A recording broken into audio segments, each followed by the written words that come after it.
Bonjour et bienvenue dans cette nouvelle vidéo. Ça faisait longtemps que j'avais plus lâché un bon petit bonjour bien énergique comme ça fait plaisir. Dans cette vidéo, je vais vous montrer comment je règle mes GoPro. Donc ici, je vais parler de la GoPro Hero 8 et de la GoPro Hero 9 pour avoir un rendu hyper satisfaisant en VTT. Parce que oui, on va pas se mentir, et si vous n'étiez pas au courant, je vous le dis maintenant, vous prenez une GoPro out of the box et vous partez shooter ce que vous faites en VTT. Elle vient de se réveiller. Je suis désolé de vous l'apprendre, mais vous aurez un résultat naze. Alors oui, ce sera un minimum beau sur votre logiciel de montage, mais une fois que YouTube ou Facebook et leur cropping seront passés par là, le résultat sera pourri et vous serez extrêmement dégoûté d'avoir mis autant d'argent dans un appareil qui coûte si cher que ça et qui délivre chez tout le monde un maximum de belles images, mais c'est parce qu'on les a travaillées. Ici, mon but, c'est que je vais vous proposer un réglage. Au lieu de tout vous donner et vous dire « faites ça, ça, ça et ça, comme ça, ce sera joli », je vais prendre un petit peu plus de temps, comme à mon habitude, pour vous expliquer pourquoi j'ai choisi ces réglages.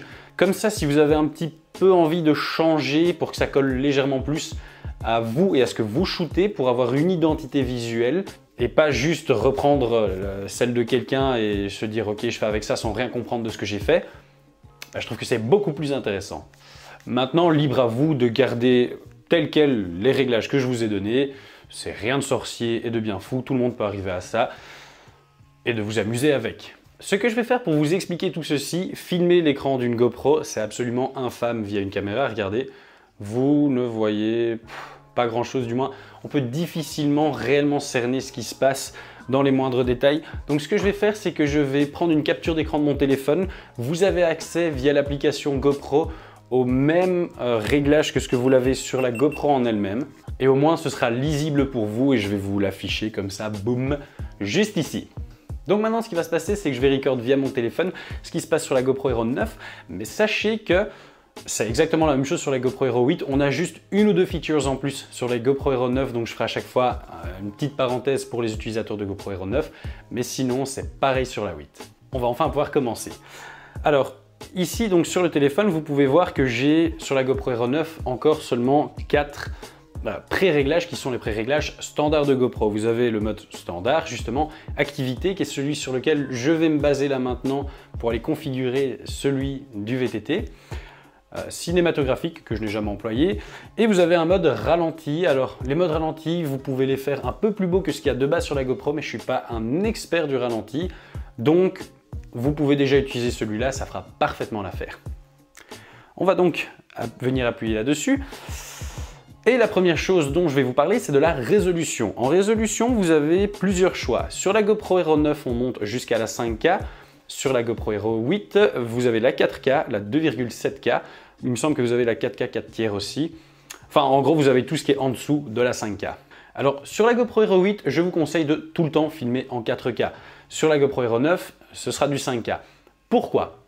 Même si votre écran n'est pas en 4K, même si votre logiciel de montage ou votre ordi ne vous permet pas de monter en 4K, l'avantage de tourner avec une résolution plus haute, c'est que vous allez pouvoir faire du downscaling, même si vous allez monter et publier en 2,7K, donc du Ultra HD, ou en 1080p du Full HD. Pourquoi ? Parce que l'avantage de tourner avec votre 4K ou votre 5K, vous allez capturer plus de détails.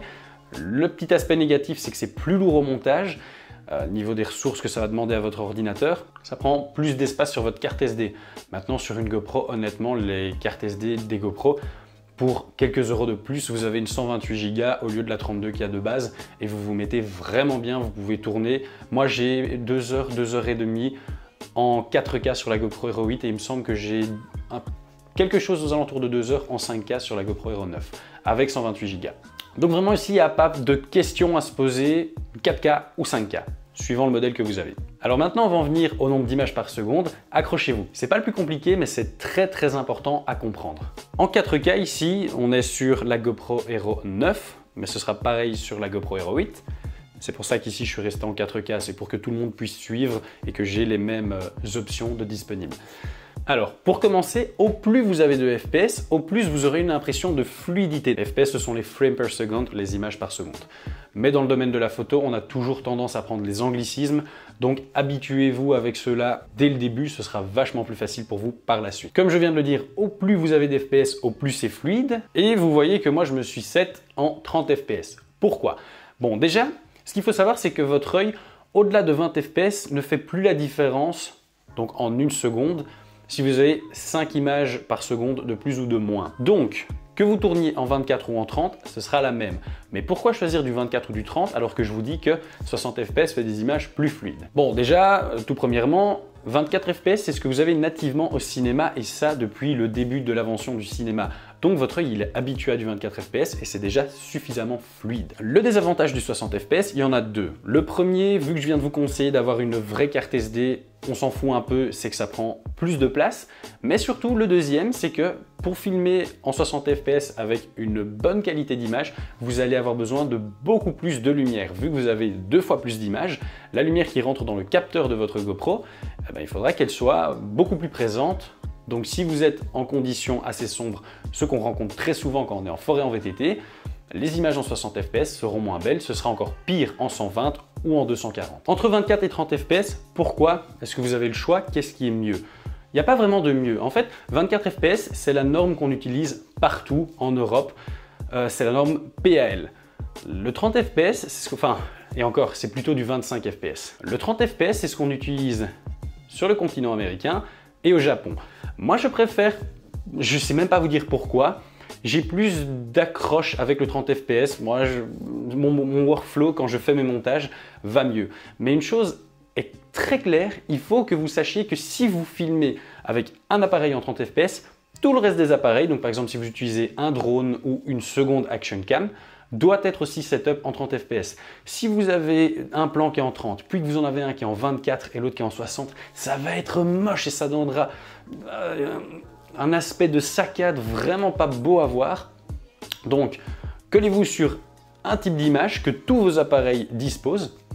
Moi, par exemple, vu que je filme quelques plans en drone, j'ai le 30 fps sur le drone et sur toutes mes GoPro. C'est pareil sur ma caméra qui me sert là en ce moment.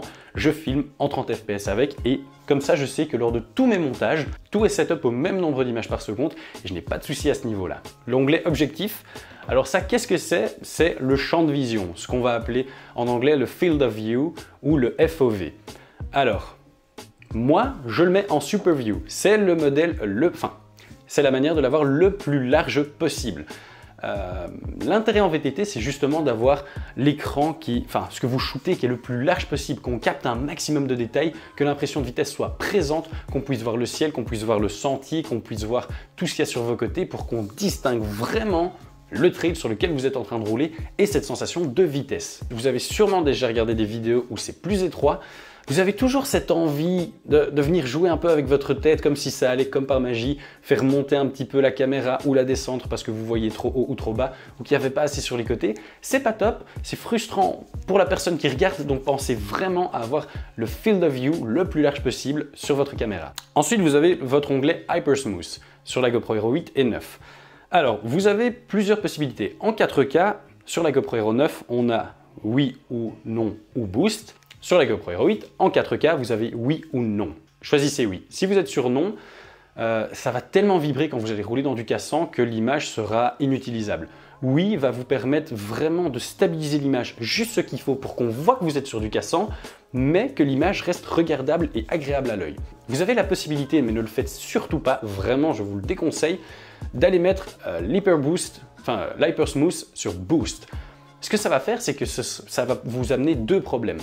Votre image va être croppée, parce que là, vous ne serez plus en super view sur le champ de vision, mais vous serez seulement en large, ce qui est vachement étroit.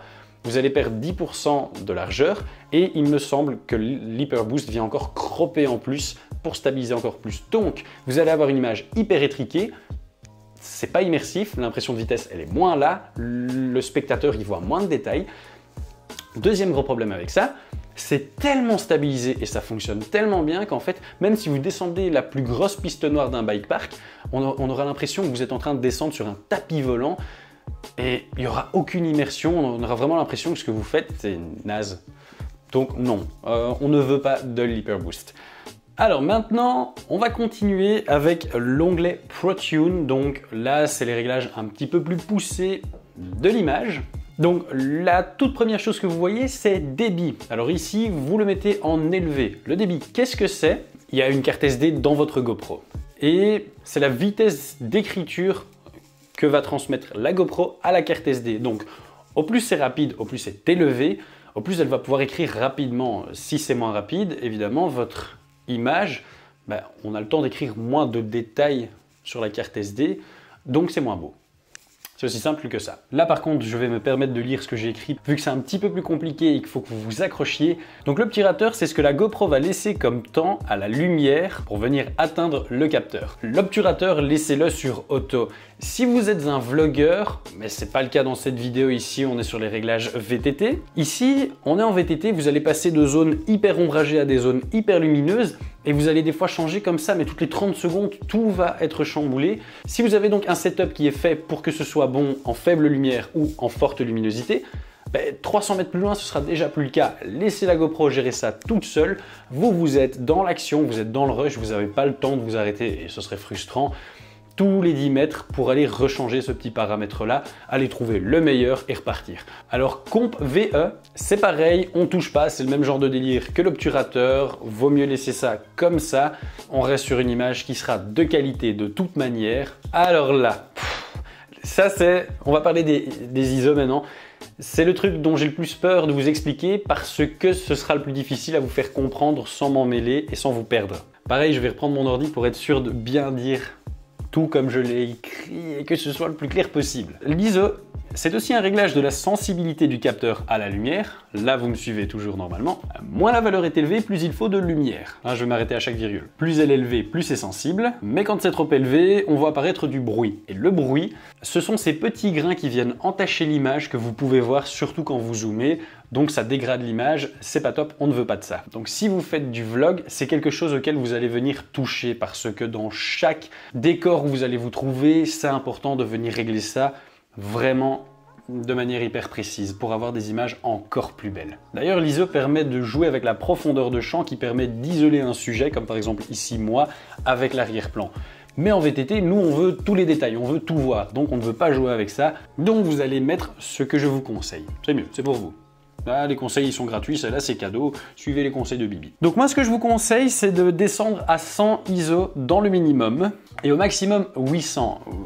Si vous mettez plus, ouais dans certains cas ça va être plus beau, mais dans beaucoup des cas, vous allez commencer à avoir du bruit et donc vos vidéos, une fois qu'elles sont sur YouTube, vous aurez l'impression qu'elles sont pixelisées alors que pas du tout, elles sont juste mal shootées. Et une bonne vidéo commence par un bon cadrage, par un bon setup de la caméra. Là, avec les réglages que je vous ai donnés, la GoPro sera performante quand il y aura beaucoup de luminosité et elle le sera tout autant en basse luminosité, donc vraiment, ça c'est après plusieurs sorties et de tests que je peux vous dire que ça fonctionne très bien. Alors le prochain paramètre c'est la netteté et celui-là je vais être honnête avec vous, chez moi il est sur faible et je comprends pas vraiment pourquoi mais j'ai toujours eu des plus belles images en l'ayant sur faible que sur élevé par exemple. La petite hypothèse que je me suis fait c'est que vu qu'en VTT on change continuellement et à grande vitesse d'environnement, il y a peut-être trop d'informations qui doivent être captées par un capteur qui est au final relativement petit sur une GoPro, que voilà, peut-être que la GoPro ou le processeur, j'en sais rien, n'a pas le temps de tout traiter en netteté maximale et que donc il y a un moment, tout est brouillon, donc il s'en sort plus. Vous le laissez en faible, vous pouvez toujours essayer en élevé, peut-être que vous arriverez à avoir des super résultats, mais moi il me semble qu'avec mes réglages en faible, c'est ce qui donne le mieux. Alors pour les couleurs, on va rester en couleur GoPro. L'autre réglage que vous avez, c'est plat. Plat, c'est bien si vous êtes un vlogueur. Pourquoi? Parce que justement, vous allez pouvoir venir jouer avec la colorimétrie, mais bon, vous faites un vlog, même de 10 minutes, vous avez 5, 6, 7, 8 plans différents où vous allez devoir venir jouer et que des fois, ce sera la même colorimétrie. En VTT, toutes les 10 secondes, vous avez un changement de décor, de luminosité, enfin, de tout. Donc, soit vous laissez la GoPro gérer ça toute seule, elle va juste être de temps en temps un peu trop peps sur le verre, c'est pas dérangeant du tout, tout le monde filme comme ça. Et honnêtement, si vous jouez avec les couleurs en plat pour du VTT, prévoyez entre 10 et 20 heures sur votre montage rien que pour la colorimétrie. Quand vous faites des projets pro, oui. Quand c'est juste pour vous amuser comme ça, avec votre GoPro, pour le montrer à vos potes sur YouTube ou des choses de ce style, épargnez-vous ça. Pour la différence que ça aura, oui, il y aura une différence. et pour le temps que ça va vous prendre, je sais pas si vous allez trouver ça hyper worth. Alors c'est pareil pour le son. Ici je ne le vois même pas, il me semble. Non, je le vois même pas ici sur le téléphone, mais vous avez la possibilité d'avoir le son en RAW aussi. C'est pareil en VTT, honnêtement. La GoPro Hero 8, la 9, je ne sais pas encore précisément vous dire. Le son, c'est pas son point fort. On va pas aller jouer avec l'audio au montage non plus quand on fait un montage VTT. On n'est pas en train de faire un concours de chant. Donc on va laisser ça en mode classique. La gestion du vent. Comme je vous l'ai dit, la GoPro Hero 8, la 9, je sais pas, j'ai pas encore suffisamment de recul pour donner un avis définitif. La gestion du vent, c'est pas son point fort.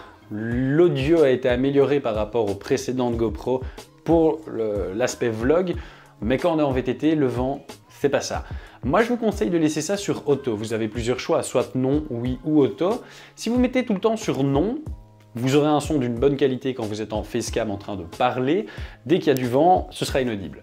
Vous le mettez tout le temps sur oui, ce sera comme c'est lorsqu'il y aura du vent, et ce sera dégradé lorsqu'il n'y a pas de vent ou pas suffisamment que pour venir avoir besoin de cette option.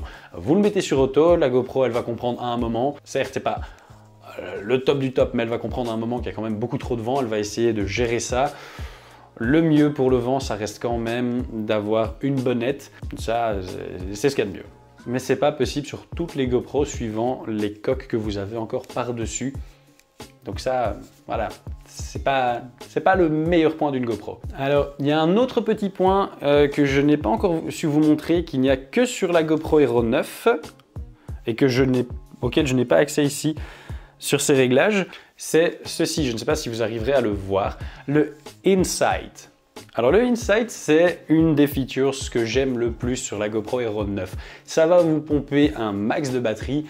C'est comme si vous étiez en train de record tout le temps. Donc là, on est content d'avoir des grosses batteries. Mais concrètement, ce que ça va faire, vous avez le choix, soit 30, 15 secondes ou off. Et en fait, ça va pré-record. En fait, à partir du moment où vous allez demander à la GoPro de record, vous aurez disponible déjà les 15 ou 30 secondes avant. Et pareil, une fois que vous avez fini de record. Donc admettons, il s'est passé un truc trop cool avant que vous commenciez à record, vous êtes dégoûté parce que vous l'avez raté. Ben non, tant que ça n'a pas duré plus de 15 ou 30 secondes, vous l'avez toujours. Pareil, une fois que vous avez fini de record, il y avait un truc encore génial que vous aviez envie de garder au montage. Eh bien, vous l'avez. Ça, on l'a que sur la GoPro Hero 9, c'est pour ça que j'en parle maintenant. Donc voilà, ça, ce sont mes réglages à moi. Ils conviendront peut-être à beaucoup d'entre vous, ils vont peut-être aider certains d'entre vous. Et peut-être que ça va vous permettre, via mes explications, aussi de partir sur cette base-là pour vous faire vos propres réglages, aller dans le fine-tuning pour trouver vraiment votre truc, la marque de fabrique qui fait votre image. Si vous avez la motivation et que vous voulez voir quelle est la différence entre une GoPro pas réglée du tout et une GoPro qui est réglée, je vous invite à aller voir la toute première vidéo de ma chaîne. Ça devait s'appeler Bienvenue sur YouTube, Nounours ou quelque chose comme ça. Là, c'était avec ma GoPro Hero 8 out of the box, 1 ou 2 jours après que je l'ai reçue. Et si vous avez envie de voir ce que donne une GoPro réglée, mais vous regardez toutes mes dernières vidéos. Là, on est sur mes derniers réglages en date. Et vous verrez une nette différence. C'est le même PC qui a monté ça. Le logiciel de montage, bon, j'utilisais un autre, mais c'était aussi en 4K. Donc voilà, vous allez voir une très très grosse différence. Et peut-être que ça vous motivera à mettre les mains dans le cambouis, mais vous avez vu que c'est pas très compliqué. Sur ce, je vous lâche. N'hésitez pas à lâcher un petit pouce bleu, à vous abonner, ça aide à référencer les vidéos. Et si vous lâchez un commentaire aussi, moi ça me motive énormément, ça fait grimper un peu plus la chaîne. Et sur ce, je vous lâche mon meilleur peace!